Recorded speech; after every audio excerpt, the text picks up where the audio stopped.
Ya, malam hari ini rencananya Balik DPR atau Badan Legislasi DPR akan memutuskan hasil rapat yang akan digelar dari hari ini pemirsa mengenai RUU Pilkada atau revisi Undang-Undang Pilkada pemirsa. Ada beberapa poin yang menjadi sorotan mulai dari batas usia calon 30 tahun ketika dilantik ataukah 30 tahun merujuk kepada putusan MK pada saat mendaftarkan. Ini yang kemudian menuai polemik, belum lagi mengenai ambang batas pemirsa untuk partai politik yang akan berlaga dan bisa mencalonkan calon kepala daerah di Pilkada 2024. Menarik karena ini bersifat politik pemirsa, pasti akan ada pro dan kontra. Malam hari ini saya akan mendialogkan dengan sejumlah narasumber.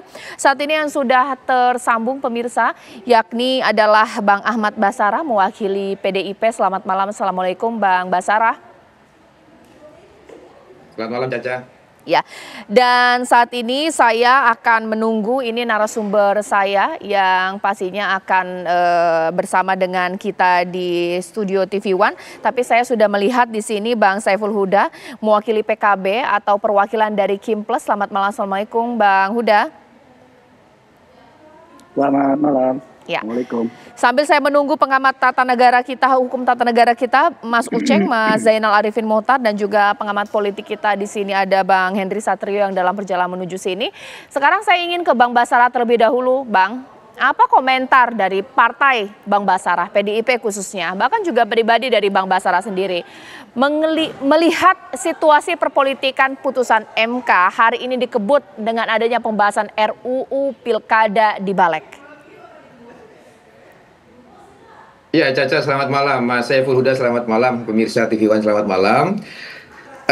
Sebelum menjawab tentang dinamika politik saat ini yang sedang berlangsung dari gedung Mahkamah Konstitusi dan kemudian ke gedung DPR RI, Caca, saya ingin mengingatkan kita semua sebagai sebuah bangsa bahwa para pendiri bangsa sejak memerdekakan bangsa Indonesia ini, mereka telah bersepakat untuk mewariskan negara Indonesia merdeka adalah negara yang bersifat Rechtsstaat atau negara hukum, bukan negara Machtstaat atau negara kekuasaan.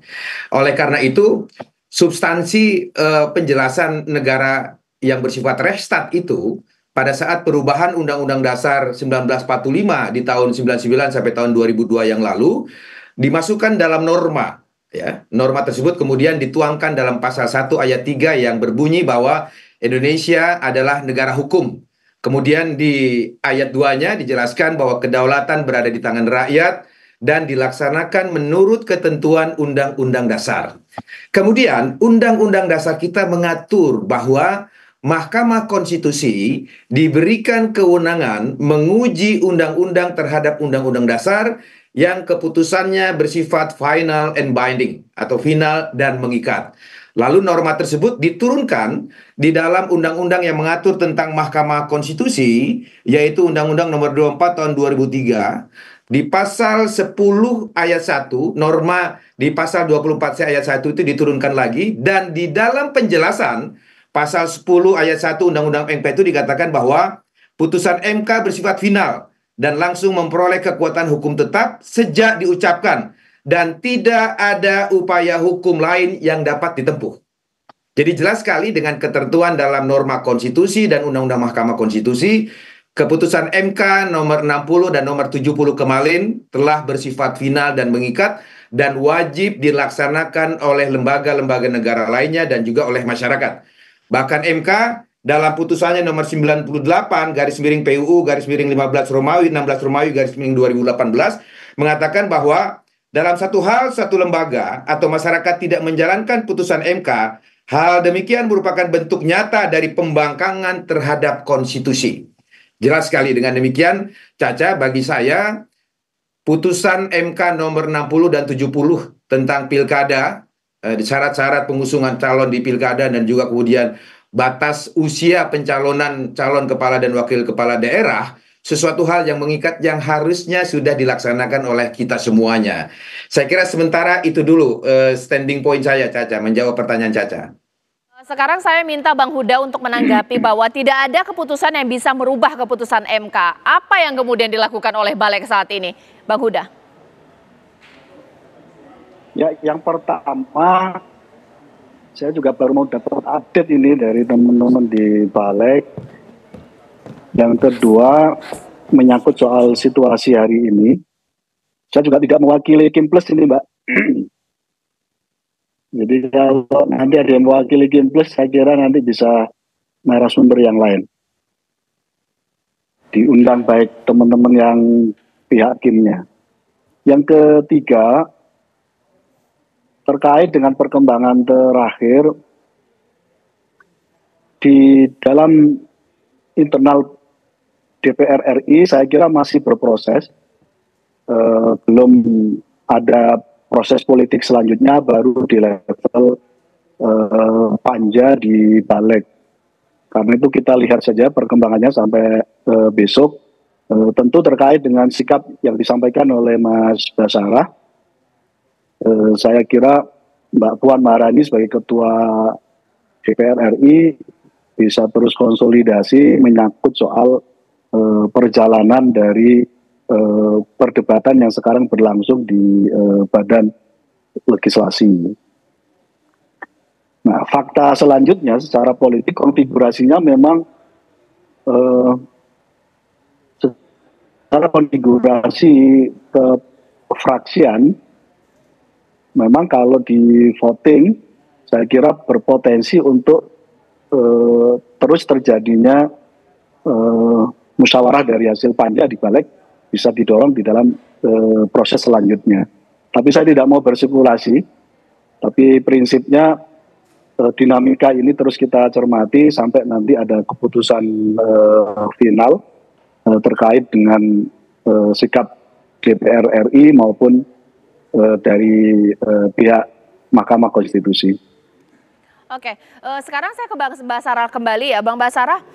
Tapi sebenarnya kalau kita melihat atau mendengar apa yang kemudian sudah disampaikan oleh perwakilan dari Balik bahwa meskipun dibahas di injury time, tapi tidak ada bermaksud untuk menguntungkan beberapa pihak atau satu pihak, tapi murni bahwa ini memang harus dibahas meskipun tidak masuk ke dalam prolegnas. Kalau ada yang diuntungkan itu hal lain. Kira-kira masuk di akal Bang Basarah tidak?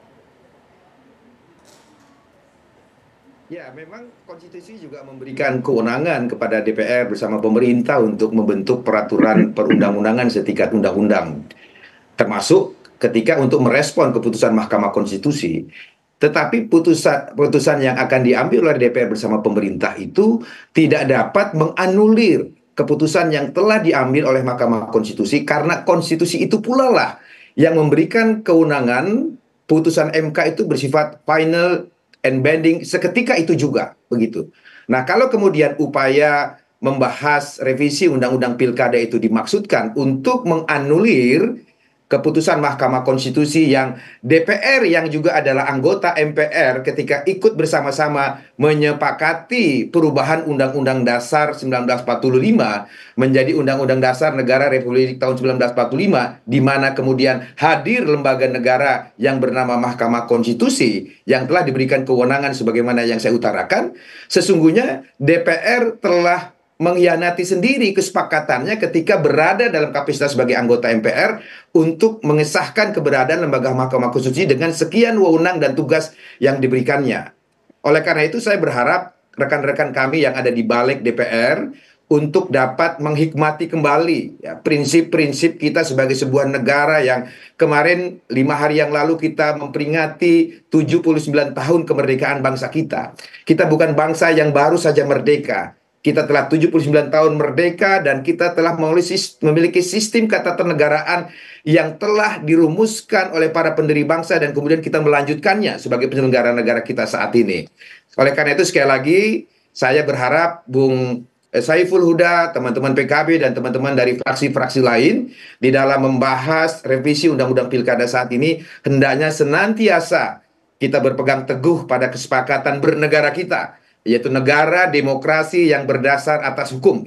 Kalau kita tidak lagi memiliki demokrasi yang berdasar atas hukum dan tidak ada kepastian hukum, maka kepercayaan rakyat akan pudar. Demikian juga kepercayaan dunia internasional. Saya khawatir ini akan mengurangi legitimasi kekuasaan presiden yang akan dipimpin oleh Pak Prabowo mulai tanggal 20 Oktober yang akan datang. Demikian, Caca. Baik, sesaat lagi nanti kita akan bahas pemirsa, benarkah bahwa putusan dari MK tidak bisa dianulir dari keputusan Balik DPR RI yang akan keluar pada malam hari ini. Sesaat lagi di Apa Kabar Indonesia Malam.